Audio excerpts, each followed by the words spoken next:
Hi, thank you for joining us for the October show of Shalom, Ottawa. My name is Benita Simiatiki, and I'm glad that you were able to join us today.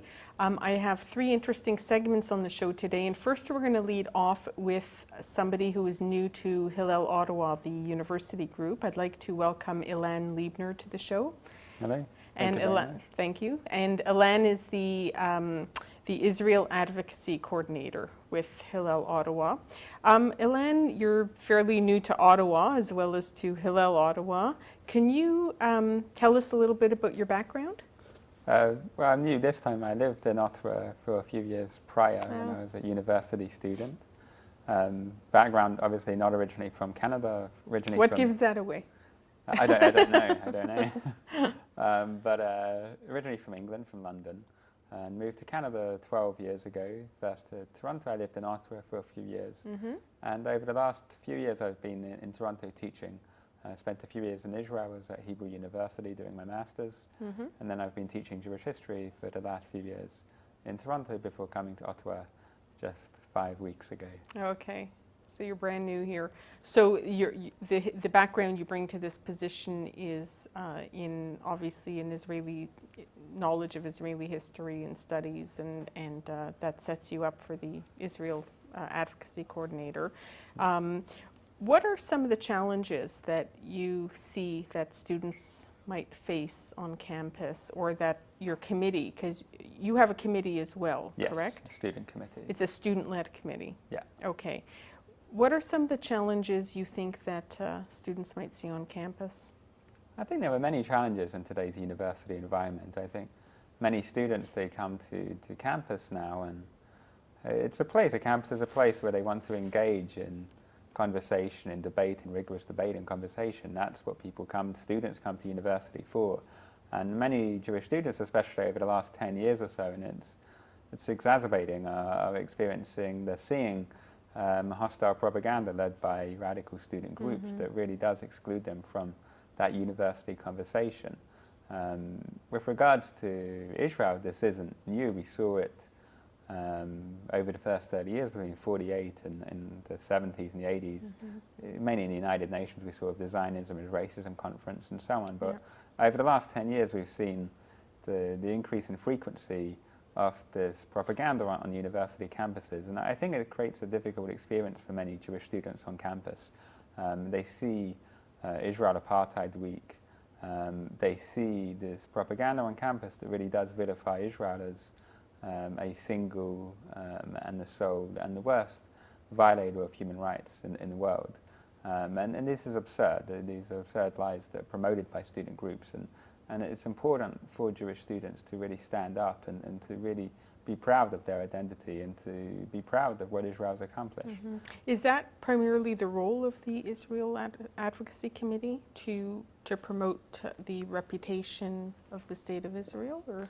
It's not necessarily promoting the reputation of the State of Israel. I mean, I come to Israel and I hope, and I tell when I talk with students, I really encourage coming to Israel, not only as a Jew for me, but we have students who are non-Jews who are supportive. What I come to Israel for is part of the broader struggle for justice and human rights. And that's what Israel represents for me. It's a state that has and will continue to fulfill its human rights obligations. And I come to Israel as part of that struggle for justice, for human rights. And not only that, within that context, when we approach Israel, we approach not only the political context, but we want to go as much as possible beyond the conflict to really show that Israel is a fun country. And so we do have events that really showcase the culture of Israel, the beach culture, the food. I mean, it's a country with very, very good food, enjoyable culture, good dance culture, good music. And students, I mean, I listen to students, and when students tell me, they talk to me, they really want to see Israeli culture on campus, and that's what I try and bring them, and we work together to do that.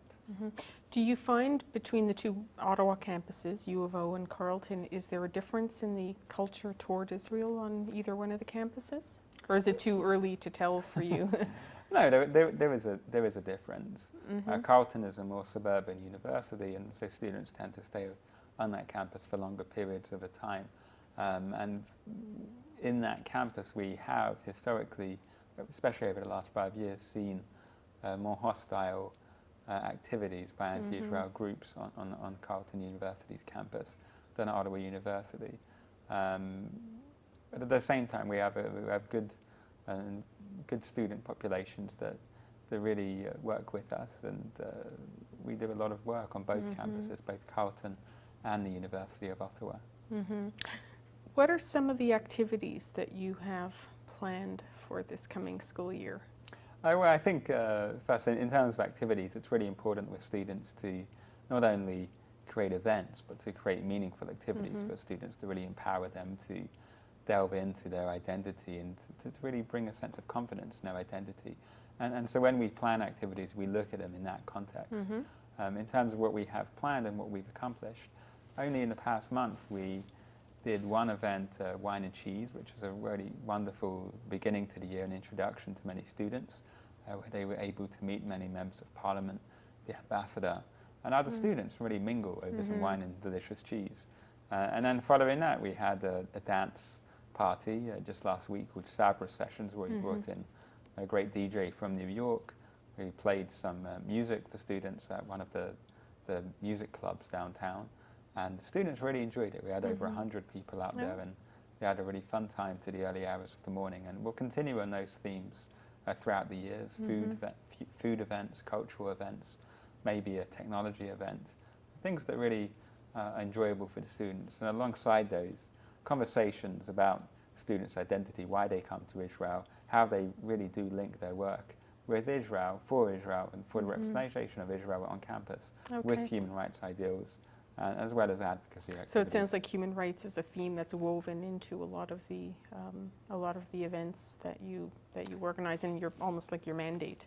I think that's important. I mean, that's how they're important for stability, and I think it's really important to come at political subjects from the standpoint of justice and human rights, and because ideally, fundamentally, when we come at projects, we want to come at those projects as a way to really build a more respectful community of people, and I wouldn't come at Israel in any other way. What is the reaction on campus from, let's say, non-Jewish students when they perceive your activities? Is it positive or ambivalent, or what? I think that it differs. I mean, we try and showcase a positive model. And as I said before, fun activities. Most of the time we're on campus, it isn't political activities. We're really showcasing just enjoyable events, enjoyable activities. When we did a dance party, the response was, for the people who attended, dancing. And that's what we wanted. When we did a wine and cheese, the response by many people who showed up was mingling with students. When we do political activities, we do have a mixed response. Many are very supportive. We do have people who are opposed and will protest. And what we're really after is to really showcase justice on campus and to really reach to that big group, that 80% group of students that is either way, just to try to show that we are a group that really does care about justice, that we are a group that really does care about a better discourse on campus and openness. Ilan, I think we have to end the interview now. We're at a time, but I want to thank you very much for coming in, and I wish you the best of luck with everything you're trying to accomplish on campus. Thank you very much. Okay, you're welcome. And please stay tuned. After the break, we'll learn about Holocaust Education Month.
Welcome back to Shalom, Ottawa. My guest now is Mina Cohn. Mina is the chair of the Shoah committee that is part of the Jewish Federation of Ottawa. And Mina's here to talk about the upcoming Holocaust Education Month. And welcome, Mina. Thank you for coming in. Thanks, Benita. Can you explain why Holocaust Education Month is now a month? It used to be a week, Holocaust Education Week. What led the committee to extend it to a month?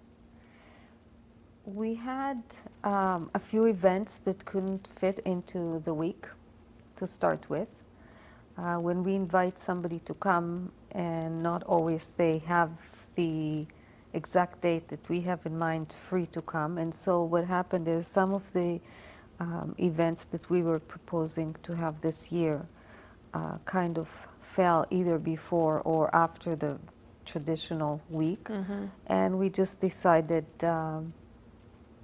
we're just going to offer it along 1 month instead of 1 week. And what are the dates this year? It's starting on the 24th of October with a teacher's workshop, which is for teachers only with an RSVP. And it extends till? It extends to the 20th of November, which is the last event. Okay, and we're going to learn about that later in the show, actually. Can you outline some of the events that you're showcasing? So the first is a teacher's workshop, which is to give teachers hands-on experience on how to teach the topic of righteous among nations, which was our theme this year. A topic that is has some positive connotations to teaching the Shoah and very valuable lessons for the students of today. What exactly does that refer to, righteous among nations? Righteous among nations are non-Jewish people who were granted this title by the State of Israel, by Yad Vashem actually, the Museum for the Holocaust in Israel, on behalf of the State of Israel, for aiding Jews during the Holocaust, saving them, helping them escape, sheltering them, etc. There are many, many ways that this took place. Okay, so you're starting off with teachers' workshops. Right. And the teachers have to register. The teachers are registered. We have up to this day, we have, I think, about 40 teachers registered from about 20 or so schools across Ottawa, and that includes the Carleton, the Ottawa Carleton Board, the Catholic Board, some from the French schools, and we also have teachers coming from the Quebec side, which we're very pleased. And are the workshops intended to give the teachers the tools so that they could then teach the Holocaust better in the classroom? Exactly. Okay. Specifically this topic of righteous among nations. Okay.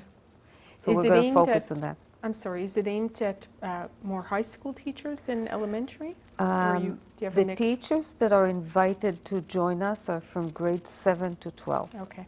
So most of them are going to be high school teachers, but we have some of the higher grades in the elementary school too. Okay, and what about some of the, I know there's several events, I won't have time to get through them all. What else are you showing?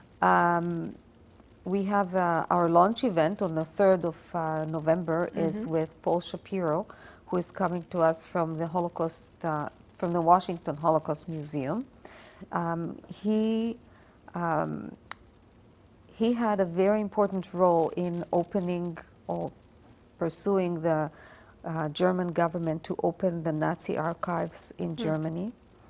And as a result, people, Holocaust survivors, their family members, other people that were oppressed by the Nazis could get hold of information that was collected in these archives about them. Wow.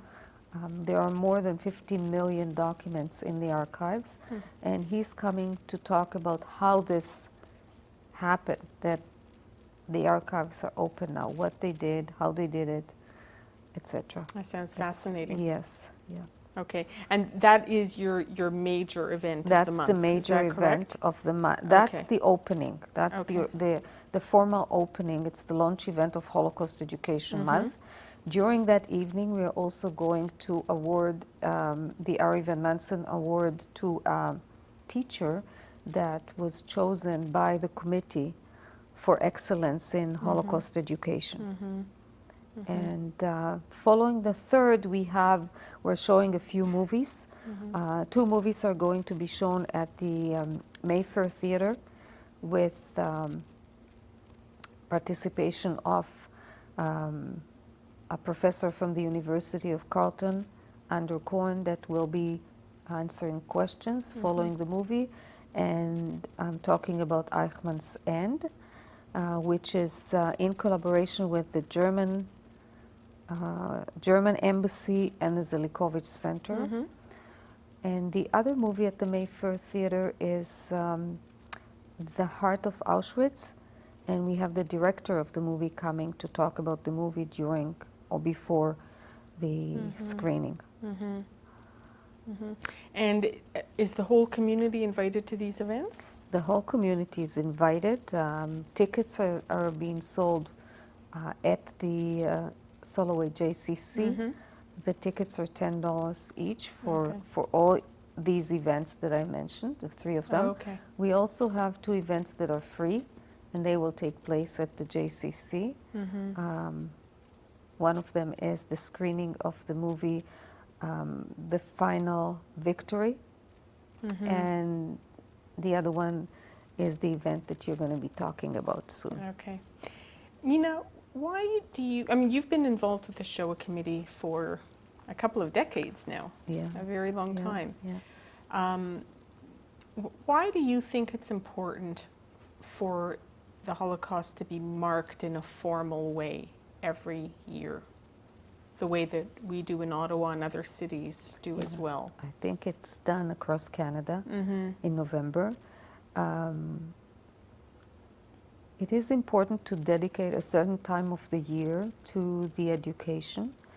And I think it makes us focus and try to be creative every year to bring new things to share with the community. Yeah, from an educational point of view, clearly the committee feels that, not just the committee, I mean it's sort of a popular feeling that education needs to be ongoing all the time, that it's something that can't just stop. And I get the feeling that's part of why these events are planned across Canada and perhaps North America as well. Is that right? Or? Yeah, the major focus is education, and we feel that education is important because we don't want to repeat the horrors of the Holocaust, and we want the young generation to learn the lessons of the Holocaust, and we feel that there is a place for it in today's society. Okay, well Mina, I will make sure that we have the contact information on the screen for anyone who wants information, and I want to thank you very much for coming in to talk about Holocaust Education Month, and good luck with all the events that you have planned. Thank you. I have a very special guest, 2 guests, one is particularly special. I'd like to welcome David Shentow, who's well known in Ottawa as a Holocaust survivor who does a lot of speaking, and Floralove Katz. And you are here to talk about a special movie that Floralove, you are the producer of, is that correct? Producer, director, editor, composer, and musician. A jack of all trades. Well, what is the movie called? The movie is called FilmInterview, David Shentow, Prisoner of the Nazi Holocaust, number 72585, which is the number that David has tattooed on his arm. Okay. And this movie is initially being aired, or screened, I should say, as part of Holocaust Education Month. Exactly. At the JCC on November the 20th at 3 p.m., we'll be screening selections of the film. The whole film is about 2 hours in length. Wow. So we're only going to screen selections from each of the scene selections. Okay. Floralove, why did you, how did this idea of this film get started? How did it start? Exactly. You could be the interviewer. No, because I'm still surprised. Okay. Well, this gentleman and his wonderful spouse, Rose Shentow, have dedicated themselves over the last 20 or 30 years to repudiating Holocaust denial. So have I. It began when Rose happened to sit on the park bench in Toronto beside Ernst Zundel, a well-known Holocaust denier, and out of that experience grew David's dedicated commitment to speaking throughout the year to schools, high schools, universities, police services, and at conferences. But each time he speaks and recounts his experiences is a personal ordeal. Mm-hmm.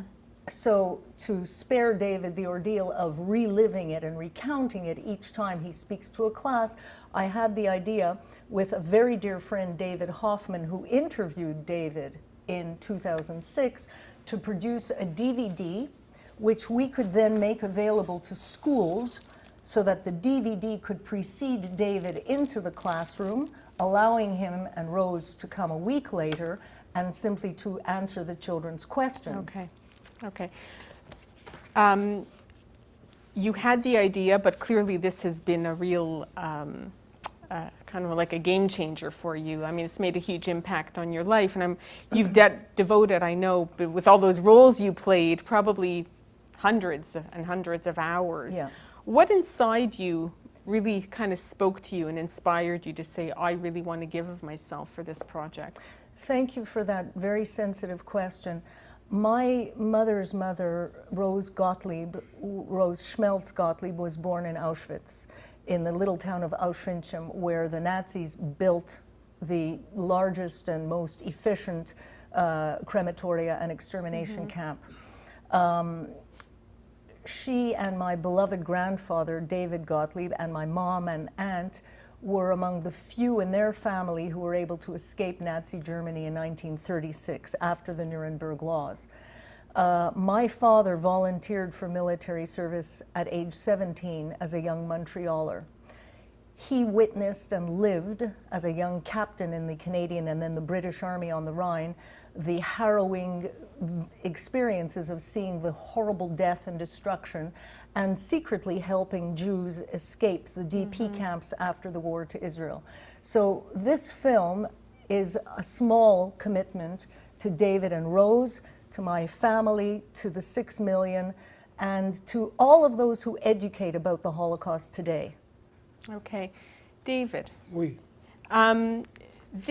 You gave a lot of time as well to be interviewed for this movie. Why did you agree to have a movie made about you? It's a very, very good question. As a matter of fact, even today I still feel with a heavy heart each time I'm invited to talk to a school. Primarily, of course, and one of the most important things, if not the most important thing, Holocaust deniers. The biggest shock, when I was invited to talk to a school, I won't mention the school because it happened right here in Ottawa. After I gave my, it's more like an expose, one student got up from, as a matter of fact, the son of an ambassador. What shook me up, first question, his father told him that there were swimming pools in the camp. What do I have to say about that?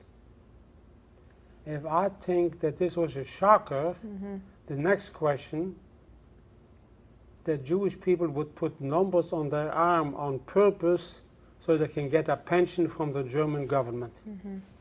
When I heard that, I knew I have a big job ahead of me.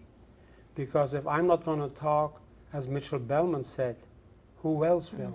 So you or see the this, rabbi in my synagogue. right? You have to do it. So you see this as a personal responsibility. Yes, exactly. And is that your reason for wanting to be part of this movie? Yes, as yes. well? As a matter of fact, quite truthfully, no, I was not interested in it. Enough is enough. It takes my heart out each time. If Floralove would not have heard me talking to for the first time in a school, and she noticed how much it took out of me, and I wouldn't be a bit surprised that she felt sorry for me. She cried for me. And this is when it all started. We'll make a video, and the minute I heard the word video, I figured no more talking. Right. Not necessarily, just answering questions. And that's a big load off my chest. And that's the way I'm doing it. And as long as I have the bread, because Holocaust deniers, what's so heartbreaking, they have a large following. Yeah. And people believe it didn't happen. Or if some believe, it's exaggerated. Not 6 million Jews died, only 2 million. Not 1.5 million children, only 100,000 children. So I know I have a big job, Right. Yep. and that's the reason. Okay. Floralove, I've had the privilege of seeing parts of the movie, and I know that there is a lot of several historical photos and footage that are in there. How did you obtain all that? That's a very good question as well. There's a tremendous annal called the Holocaust Chronicle. I would highly recommend that your viewers have a look at it. It's a compendium with literally hundreds and hundreds of photos that they have secured from the United States Holocaust Memorial Museum and many other sources, the U.S. Army, the German sources, and so on. I'm working with those sources to obtain the copyright for the photos. My agreement with them right now is that so long as the film is produced as a non-profit, free of charge, I don't charge for any of the product that I distribute, it's okay to use these images. Okay. And the images, of course, illuminate everything that David speaks about in the film. There's a little footnote to that, and this is why I love Floralove so much. All these DVDs that she made, when we talked about it, the schools can keep it, which means that a year later They can show it they again. can show it again. And if I'm still around, I'll be glad to answer questions. Okay. And David, are you proud of the final outcome? I'm still speechless. I just can't believe the effort, or more like the passion that Floralove was putting in. Yeah. As a matter of fact, I'm a little embarrassed because I feel, after all of this 65 years since it all happened, but with Floralove as if it happened yesterday. She's working with such a passion that how can I not be behind her and do everything I can? It's hard to say no to her, isn't it? How can I say no? I can't even say no to my wife. So, Nobody can. Yes, that's true. But then again, and the most important thing, if it wouldn't be for the Holocaust deniers, Okay. nothing could convince Okay, me. you know what? We have to wrap up, I'm being told, but I want to thank you both very much, to Floralove and to thank David, you. and people can watch the movie on November 20th, and we'll put the information up on the screen for that. And thank you for inviting us. You're very welcome. Thank you very much, Benita. Thank you. You're welcome. Thank you for watching Shalom, Ottawa, and we will see you next month.